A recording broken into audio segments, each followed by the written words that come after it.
नमस्कार दोस्तों, आज हम आपको सुनाने जा रहे हैं खाटू श्याम जी की संपूर्ण कथा। यह कथा केवल एक वीर योद्धा की नहीं बल्कि भक्ति, त्याग और वचन पालन की एक ऐसी कहानी है जिसने बर्बरी को कलयुग में पूजे जाने वाले श्याम बाबा बना दिया।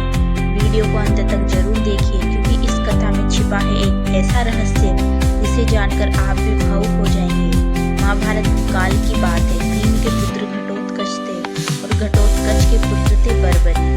बचपन से ही बर्बरिक अत्यंत पराक्रमी, साहसी और धर्मप्रिय थे। उन्होंने युद्ध कला अपनी माता मौलवी से सीखी थी। बर्बरिक भगवान शिव के परम भक्त थे। उनकी कठोर तपस्या से प्रसन्न होकर भगवान शिव ने उन्हें 3 बाण प्रदान किए। इन बाणों की शक्ति इतनी अद्भुत थी कि एक बाण शत्रुओं को चिन्हित कर सकता था, दूसरा मित्रों को सुरक्षित रख सकता था और तीसरा चिन्हित शत्रुओं का संहार कर वापस तरकश में लौट आता था।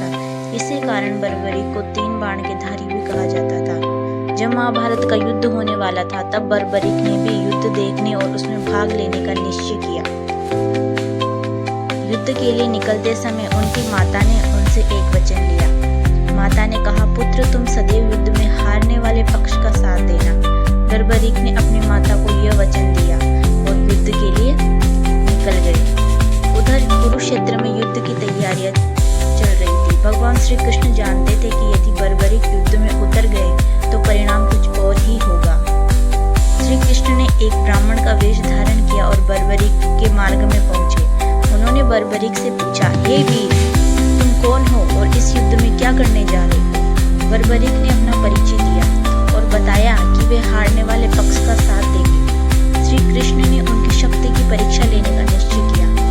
उन्होंने सामने खड़े पीपल के वृक्ष की ओर संकेत करते हुए कहा, यदि तुम इन सभी पत्तों को भेद दोगे तो मैं तुम्हें मानूंगा।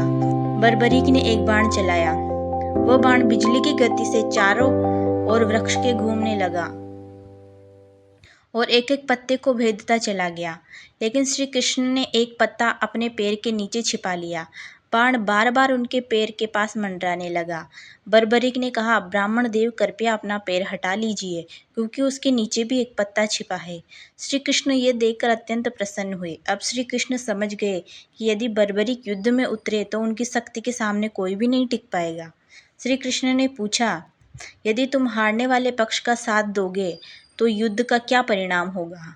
बर्बरिक ने उत्तर दिया, मैं जिस पक्ष का साथ दूंगा वह शक्तिशाली हो जाएगा और दूसरा पक्ष कमजोर पड़ जाएगा। तब मैं कमजोर पक्ष का साथ देने लगूंगा। ऐसा करते करते अंत में केवल मैं ही युद्ध भूमि में बचूंगा। यह सुनकर कृष्ण चिंतित हो गए। धर्म की स्थापना के लिए महाभारत का युद्ध तो आवश्यक था। तब कृष्ण ने बर्बरिक से दान मांगने का निश्चय किया। उन्होंने कहा, हे वीर, मैं तुमसे दान मांगना चाहता हूँ। बर्बरिक ने उत्तर दिया, ब्राह्मण देव, जो चाहोगे वह दान दूंगा। श्री कृष्ण ने कहा, मुझे तुम्हारे शीश का दान चाहिए।